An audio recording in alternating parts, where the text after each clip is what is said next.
पाक सऊदीया defence pact के बाद यूके के प्राइम मिनिस्टर केयर स्टारमर ने फ़लस्तीन की रियासत को तस्लीम करने का ऐलान किया है।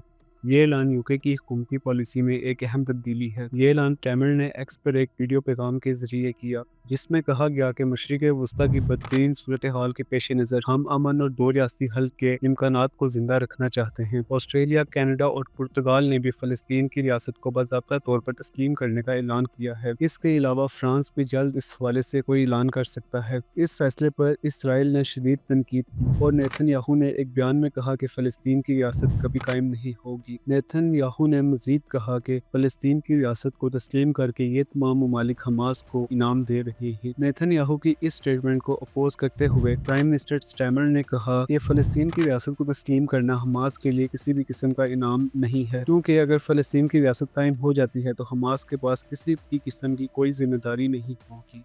स्टैमर ने मजीद कहा कि हकीकी दो रियासती हल के लिए हमारा मुतालबा किसी नफरत अंगेज विजन की बिल्कुल बरक्स है। बरतानिया का ये ऐलान फ़लस्तीन और इसराइल की अवाम के साथ एक अहद है। प्राइम मिनिस्टर स्टैमर ने कहा कि गजा में भूख और तबाही बिल्कुल नाकाबिले बर्दाश्त है। ऐसी सूरत हाल सबको खौफजदा करती है। फ़लस्तीनी अथॉरिटी के सदर महमूद अब्बास ने इस फैसले का खैर मकदम किया है, जिसकी तस्दीक बरतानवी वज़ीर-ए-आज़म ने की है। दो रियासती हल से मुराद मगरबी किनारे और गजा की पट्टी में एक फ़लस्तीनी रियासत का क़याम है, जिसका दारुल हुकूमत मशरक़ी यरूशलेम हो सकता है। फ़लस्तीन की रियासत को अब तक यूनाइटेड नेशन के 193 ममालिक में से 75% ममालिक तस्लीम कर चुके हैं। यूके का ये कदम इंतहाई अहमियत का हामिल है। अगरचे इस कदम से फौरी तौर पर फ़लस्तीन की रियासत कायम नहीं हो जाएगी, लेकिन इस ऐलान की एक अहम जोग्राफियाई अहमियत ज़रूर है, जिसके 4 अहम पहलू हैं।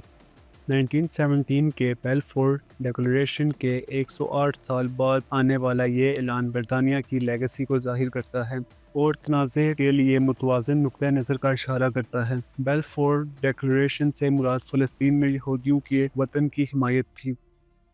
इससे फ़लस्तीनियों के लिए बैनुल-अक़वामी कानूनी हैसियत में इजाफ़ा होगा और यूके को देखकर और भी यूरोपीय ममालिक फ़लस्तीन की रियासत को तस्लीम कर सकते हैं। यूके के इस फैसले के बाद वो अमेरिका से डिसीजन मेकिंग के मामले में बिल्कुल अलग हो गया है, क्योंकि अमेरिका फ़लस्तीन की रियासत की मुखालफत करता है। यूके यूरोप के साथ अलाइन हो गया है।